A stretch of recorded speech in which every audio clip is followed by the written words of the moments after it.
একটা মেয়ে, একটা নারী, আল্লাহ রাসূল বলছেন নারী কাকে বলে? আল মারআতু আওরাতুন।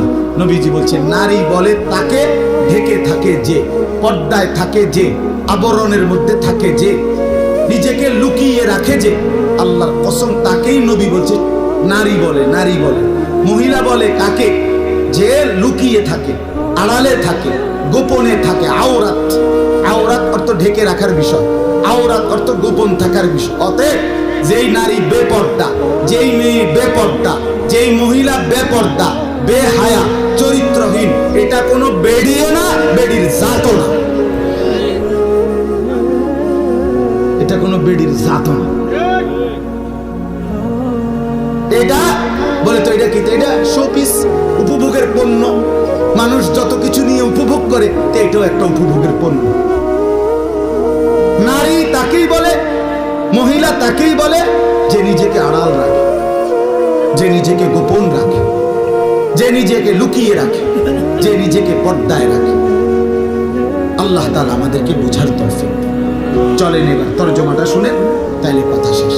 আল্লাহ তাআলা নারীদের ব্যাপারে সরাসরি লক্ষ্য করে মহিলাদেরকে, মুসলিম রমণীদেরকে, মুসলমানের মা, মুসলমানের স্ত্রী, মুসলমানের মেয়ে, মুসলমানের বোন, তাদেরকে লক্ষ্য করে আল্লাহ সরাসরি বলতেছে ওয়াকারনা ফি বুয়ুতিকুন্না। 22 নম্বর পারা 33 নম্বর সূরা, সূরা আহজাবের 33 নম্বর আয়াত। আল্লাহ কি বলে দেখেন, একজন মুসলিম নারীর করণীয় কি, কর্তব্য কি? ওই যে বললাম যে বানাইছে তিনিই বলে দিবেন। মনে আসেনি কথাটা? যে আল্লাহ বলে দিচ্ছে, এক, ওয়াকারনা ফি বুয়ুতিকুন্না, তোমরা মুসলিম নারীরা অবশ্যই তোমাদের ঘরেই অবস্থান করো। কোথায়? তাহলে মুসলিম নারীর জন্য তার ঘরই তার আপন ঠিকানা, তার ঘরই তার পবিত্র জায়গা, তার ঘরেই তার ইজ্জতের জায়গা, তার ঘরেই তার সম্মানের জায়গা।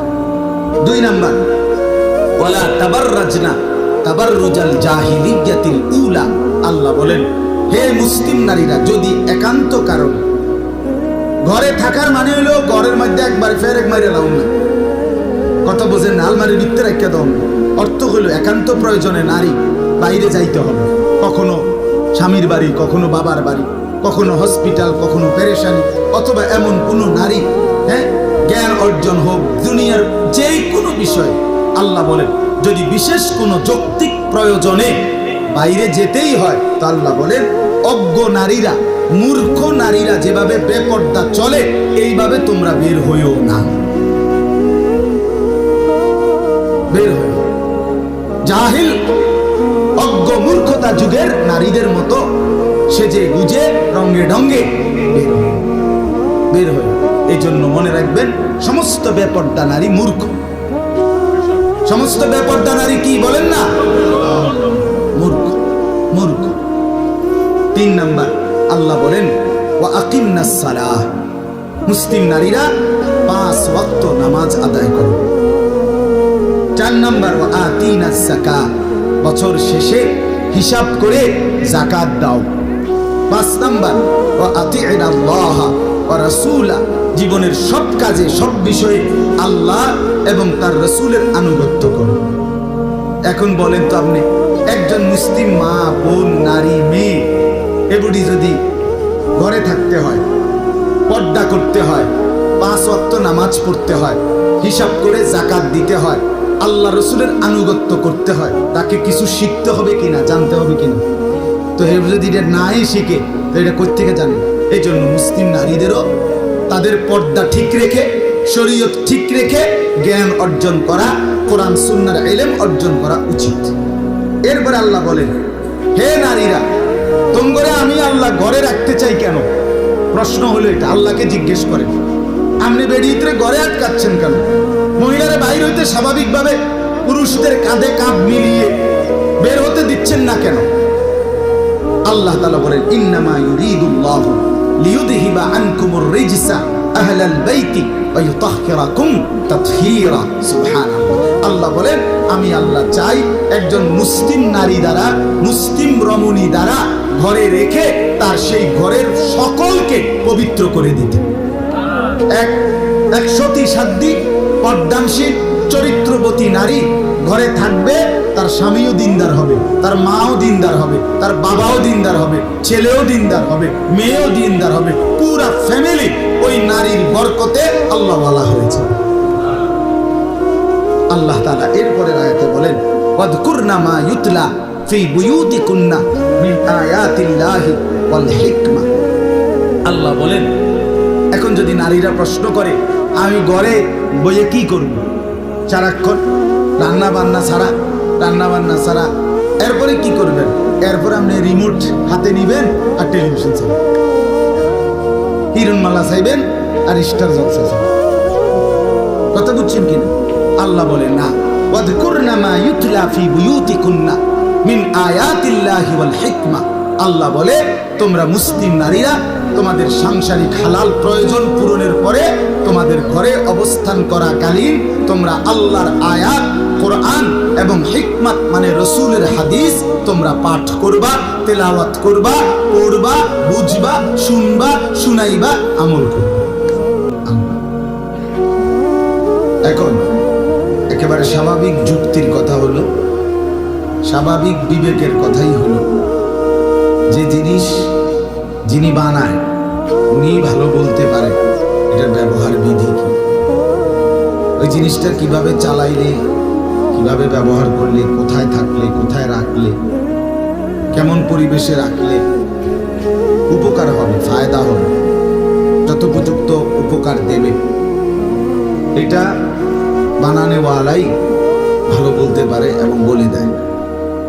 দেখবেন ওষুধের সিরাপের মধ্যে লেখা থাকে এত ডিগ্রি বা এত সেন্টিমিটার তাপমাত্রা নিচে রাখেন, শিশুদের নাগালের বাইরে রাখেন, ইত্যাদি ইত্যাদি দিক নির্দেশনা থাকে।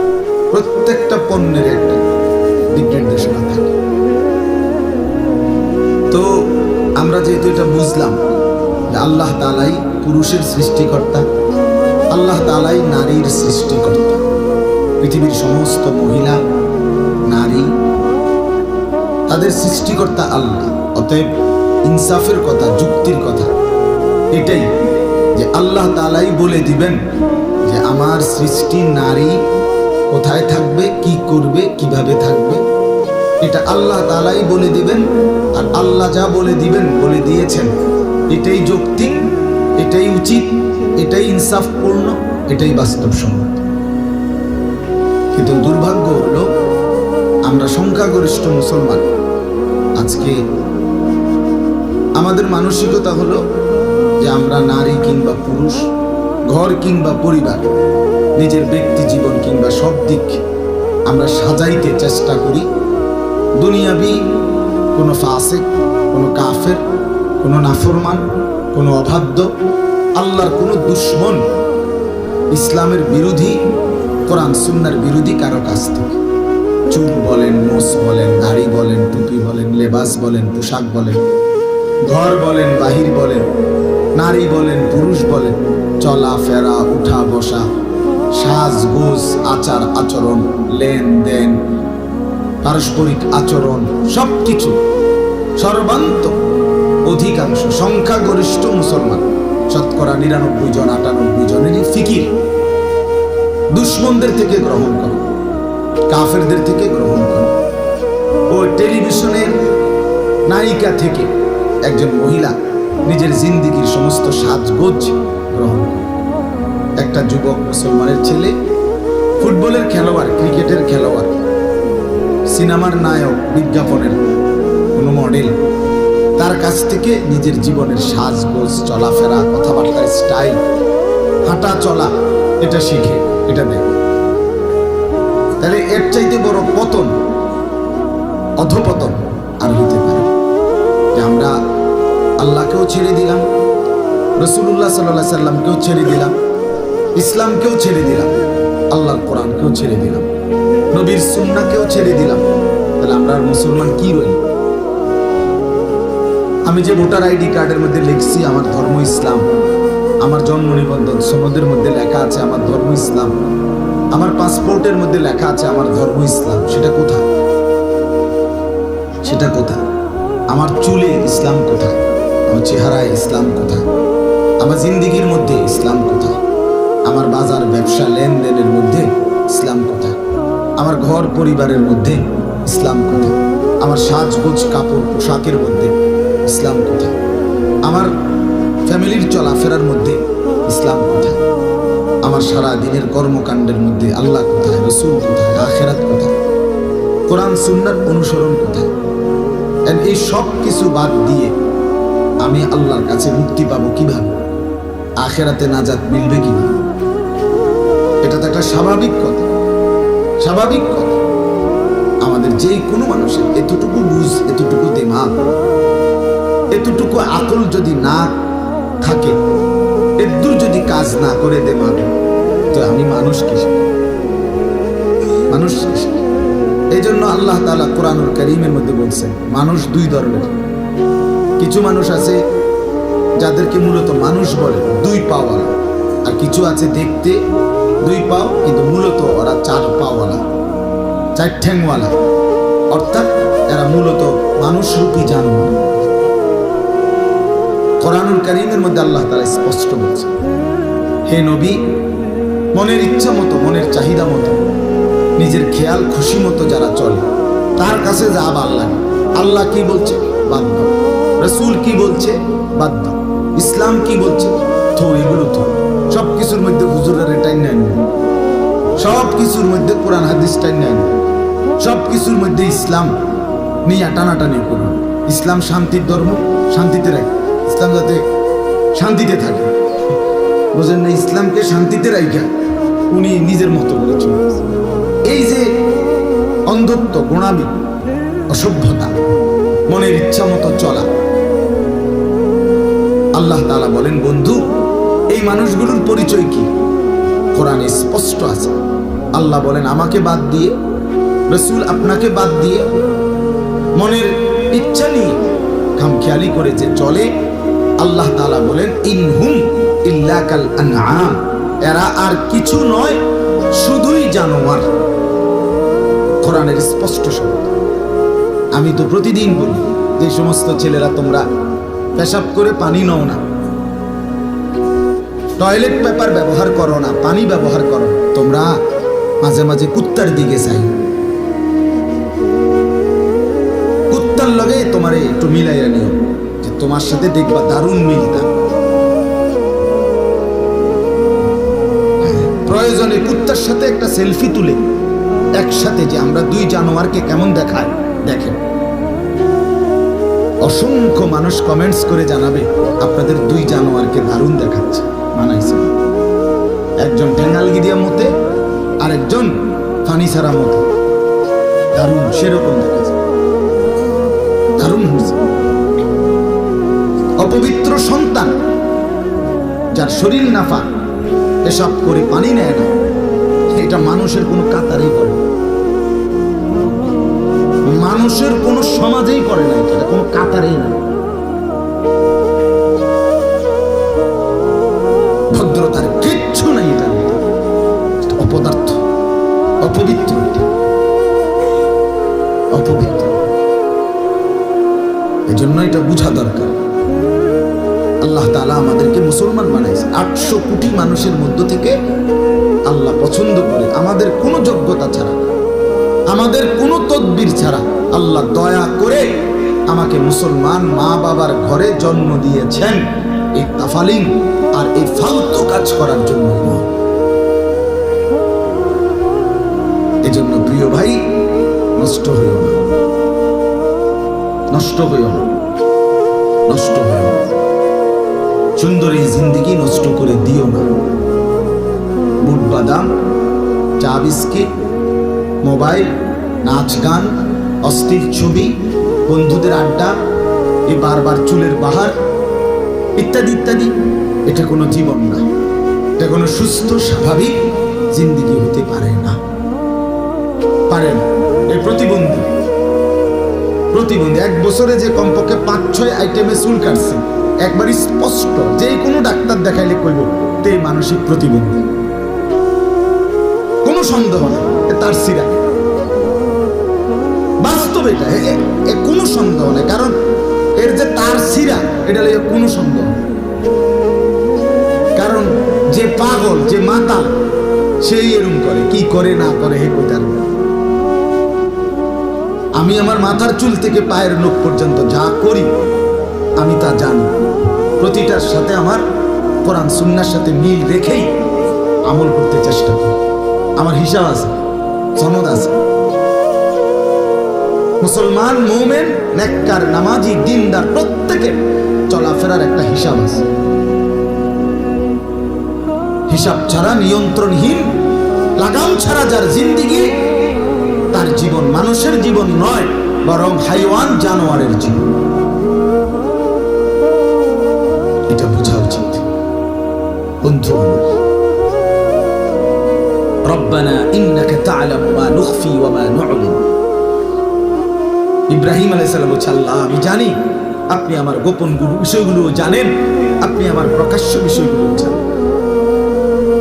ওয়া মা ইয়াখফা আলাল্লাহি শাইউন ফিল আরদি ওয়ালা ফিস সামা। আল্লাহর কাছে সাত আসমানের উপরে, সাত তবক জমিনের নিচে কোনো কিছু গোপন নাই। রাত 2টায় মা না ঘুমায়, আল্লাহ ঘুমায় না। ছেলেরা উলঙ্গ ছবি যে দেখো, মোবাইলে নর্তকীর নাচ দেখো, মা না ঘুমাইছে, দোস্ত আমার মালিক ঘুমায় না, বাবা না ঘুমায় গেছে, আল্লাহ ঘুমায়। আলাম ইয়ালাম বিআন্নাল্লাহা ইয়ারা। আল্লাহ বলেন, বান্দা তুমি কি জানো আমি কিন্তু সারাক্ষণ তোমাকে দেখি। কতক্ষণ? সারাক্ষণ। রাত 2টা হোক আর 3টা হোক, 1 বছর হোক আর 1000 বছর হোক, লক্ষ কোটি বছর পার হলেও আমি মাওলার 1 সেকেন্ডের জন্য তন্দ্রাও আসে না, ঘুমও আসে না। লা তাখুযুহু সিনাতুন ওয়ালা নাওম।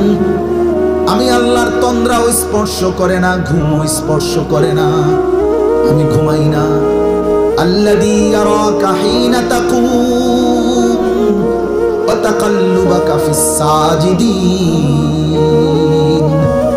রব্বুল আলামিন বলেন, বন্ধু, নবী আমার, বন্ধু আমার, আপনি যখন দাঁড়িয়ে থাকেন, আপনি যখন রুকু দেন, আপনি যখন সেজদা দেন, আমি 24 ঘন্টা আপনাকে একরকমই দেখতে পাই। আমি দেখি, আমি দেখি। ওমা ইয়াখফা আলাল্লাহি শাইউন। আমি আল্লাহর কাছে কোনো কিছু গোপন নাই, কোনো কিছু গোপন নাই। দোস্ত আমার, যৌবন থাকবে না, বৃদ্ধ বাবা আপনিও থাকবেন না, পর্দার আড়ালের মা তুমিও থাকবা না, মা বোন আপনিও থাকবেন না, কেউ না।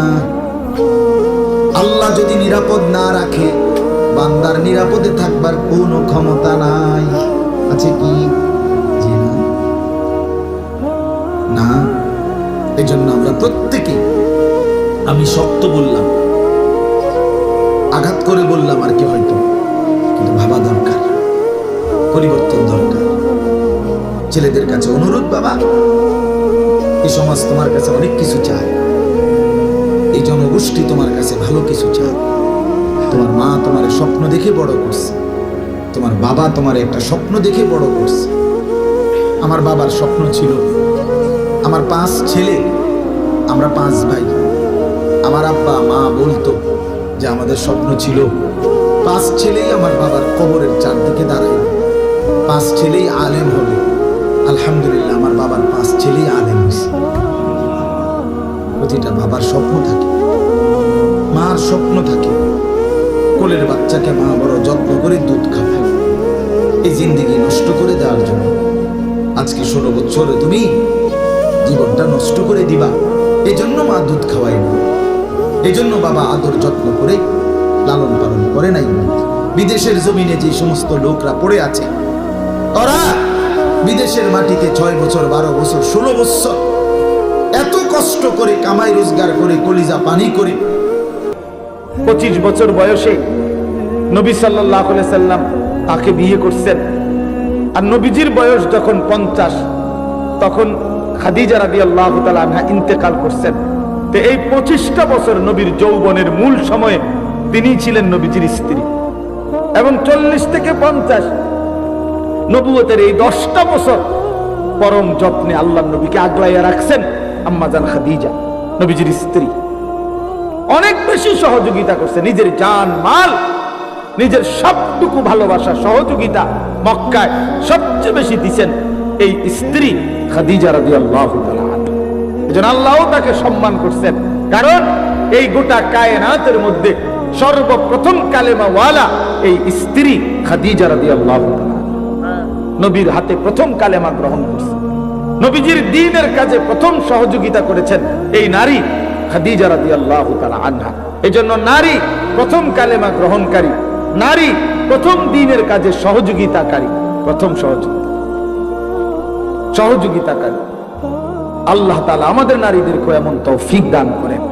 তো বললাম যে আমরা আল্লাহ নবী সাল্লাল্লাহু আলাইহি সাল্লাম এরপরে নবুয়তের 10ম বৎসরের পরে আল্লাহ নবী সাল্লাল্লাহু আলাইহি সাল্লামের উপরে জুলুম অত্যাচার তীব্র বেড়ে গেছে। নবীজি পার্শ্ববর্তী তায়েফ নগরীতে এরপরে গেছেন কালেমার দাওয়াত দিতে। 11 বছরের সময় সেখান থেকে একটা লোকও কালেমা গ্রহণ করে নাই। নবীজি ফিরে চলে আসছেন। তায়েফের কাফেররা পাথর মেরে অকাতরে আল্লাহ নবী সাল্লাল্লাহু আলাইহি সাল্লামকে বিতাড়িত করে দিয়েছে। নবীজি রক্ত মাখা দেহ নিয়ে মক্কায় ফিরে আসছেন।